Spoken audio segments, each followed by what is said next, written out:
नमस्कार, स्वागत है आपका हमारी आज की इस खास रिपोर्ट में और मैं हूं आपके साथ अक्षता रावत।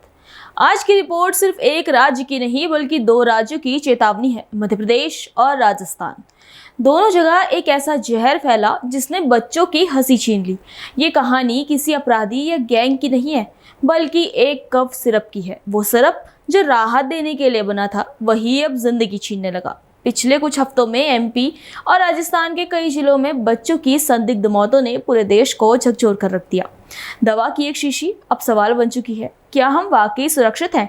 क्या ये सिर्फ एक फैक्ट्री की गलती है या पूरे सिस्टम की नाकामी? हम खोलेंगे उस जहर की बोतल का सच जो एक राज्य से दूसरे राज्य तक पहुंच गया। जहर की शीशी, एमपी राजस्थान कफ सिरप कांड का काला सच। कहानी की शुरुआत राजस्थान से होती है। यहाँ दर्जनों बच्चों की मौत के बाद डॉक्टरों को शक हुआ कि ये मामला सामान्य नहीं है। रिपोर्ट में सामने आया सभी बच्चों ने एक ही कंपनी का कफ सिरप पिया था। जांच शुरू हुई तो परत दर परत सच सामने आने लगा। सिरप में डाइथिलीन ग्लाइकॉल और मेथनॉल जैसे केमिकल पाए गए, वही तत्व जो पहले गाम्बिया और उज्बेकिस्तान में भी बच्चों की मौत का कारण बने थे। और फिर जब इस सिरप की सप्लाई चेन को खंगाला गया तो धागा सीधा मध्य प्रदेश तक जा पहुंचा। वही कंपनी का माल राजस्थान के सीकर और भरतपुर जिलों में भी बिका था। वहां भी कई बच्चों में सामान्य लक्षण दिखे, उल्टी, बुखार और किडनी फेलियर जैसी तकलीफें। और ये कफ सिरप सरकारी अस्पताल से बच्चों को दिए गए थे। यानी जहरीली दवा सिर्फ एक राज्य तक सीमित नहीं रही, ये नेटवर्क सरहद पार करके दूसरे राज्यों तक फैल गया। अब सुनिए कैसे ये जहर काहलखाने से निकलकर एमपी और राजस्थान के बाजारों में पहुंचा। विश्व स्वास्थ्य संगठन डब्ल्यूएचओ ने भारत में 3 मिलावटी कफ सिरप को लेकर चेतावनी जारी की। इसमें श्रीसन फार्मास्यूटिकल की कोलड्रिफ, रेडनेक्स फार्मास्यूटिकल की रेस्प्रेस्टियार और सेफ फार्मा की रिलाइफ की खेप शामिल है। न्यूज एजेंसी रॉयटर्स के अनुसार डब्ल्यूएचओ ने कहा कि तीनों सिरप गंभीर जोखिम पैदा कर सकते हैं। ये जान के लिए खतरा पैदा करने वाली बीमारी का कारण भी बन सकते हैं। कोलड्रिप वही सिरप है जिससे मध्य प्रदेश में सितंबर से अब तक 5 साल से कम उम्र के 25 बच्चों की मौत हुई है। सिरप में डाइथिलीन ग्लाइकॉल की मात्रा तय सीमा से लगभग 500 गुना ज्यादा थी, जिससे बच्चों की जान चली गई। फैक्ट्री सील कर दी गई, लेकिन सवाल बाकी है, कौन था वो जो बिना लाइसेंस के सप्लाई कर रहा था?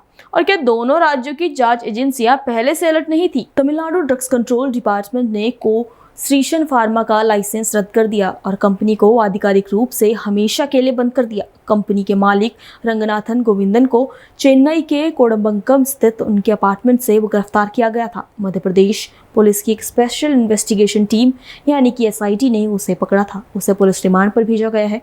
कोलड्रिफ में किडनी खराब करने वाला 88% जहर एमपी में बच्चों की मौत के बाद श्रीशन फार्मा की यूनिट से कोलड्रिफ सिरप जब्त की गई थी। चेन्नई की सरकारी ड्रग्स टेस्टिंग लैब में सैंपल भेजे गए। जांच में पता चला कि इसमें non pharmacopoeia grade propylene glycol का इस्तेमाल हुआ था। कोलड्रिफ सिरप का ये बैच 48.6% डीजी से भी जहरीला था और नॉट ऑफ स्टैंडर्ड क्वालिटी था। सिरप डाइथिलीन ग्लाइकॉल और एथिलीन ग्लाइकॉल से दूषित था। दोनों ही केमिकल किडनी को नुकसान पहुंचाने वाले जहरीले पदार्थ है। एमपी के छिंदवाड़ा में कफ सिरप पीने से 11 बच्चों की मौत हुई थी। पहला संदिग्ध मामला 24 अगस्त को सामने आया था। पहली मौत 7 सितंबर को हुई थी। इसके बाद 15 दिन में किडनी फेल होने से एक कर 6 बच्चों की मौत हो गई।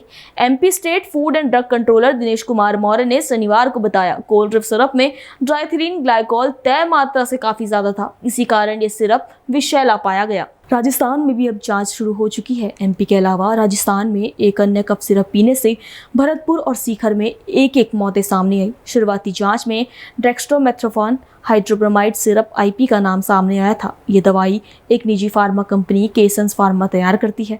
यहाँ भी बच्चों की मौत की वजह किडनी फेल होना बताया गया। राजस्थान सरकार ने केसन्स फार्मा की सभी 19 प्रकार की दवाइयों पर फिलहाल रोक लगा दी है। राज्य के ड्रग कंट्रोलर राजाराम शर्मा को निलंबित कर दिया गया क्योंकि इससे पहले शर्मा ने ही कंपनी को जांच में क्लीन चिट दी थी। लेकिन इस केस ने एक बार फिर दिखा दिया कि दवाओं की क्वालिटी कंट्रोल व्यवस्था कितनी कमजोर है। एमपी हो या राजस्थान, दोनों जगह एक जैसी ही लापरवाही है। दवा जो इलाज का प्रतीक थी अब अविश्वास का चेहरा बन गई है। एमपी और राजस्थान की कहानी सिर्फ एक केस नहीं बल्कि पूरे देश के लिए एक सबक है। ये हमें याद दिलाती है कि सिस्टम की ढिलाई सिर्फ आंकड़े नहीं बढ़ाती, वो जिंदगियां भी छीन लेती है। अब वक्त है कि दवा उद्योग में जवाबदेही तय हो ताकि आने वाले कल में किसी भी राज्य की कोई माँ अपने बच्चों को सिरप देने से डर ना जाए। तो ये थी हमारी आज की खास रिपोर्ट। अभी के लिए इतना ही। नमस्कार।